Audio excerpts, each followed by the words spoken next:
Les manifestations en faveur du candidat de l'extrême droite, Jair Bolsonaro, se multiplient. Parmi les gens qui le soutiennent, beaucoup de femmes, alors que Bolsonaro est réputé raciste et sexiste. Il n'y a pas d'éducation, pas de respect pour les autres, pour les enseignants. Bolsonaro parle de l'importance des écoles militaires et pour cela, beaucoup de femmes le soutiennent. D'autres tiennent les socialistes responsables du chômage, près de 14%, et de la crise économique que traverse actuellement le Brésil. Le problème du chômage au Brésil est le résultat de la crise énorme que nous voyons actuellement. Pour survivre, les gens se réinventent. Voilà ce que je fais, moi.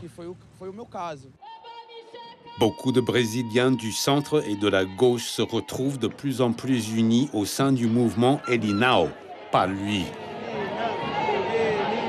Ils ne soutiennent pas forcément le candidat socialiste du Parti des travailleurs, Fernando Haddad, le dauphin de Lula, mais s'opposent surtout au capitalisme autoritaire de Bolsonaro. Le PT devrait sûrement profiter de cette situation contre Bolsonaro pour arriver au second tour sain et sauf, et éventuellement pour le gagner. Selon un dernier sondage, Bolsonaro est crédité de 32% des votes, Haddad de 23%, un peu moins qu'il y a quelques jours. Le second tour est prévu le 28 octobre prochain.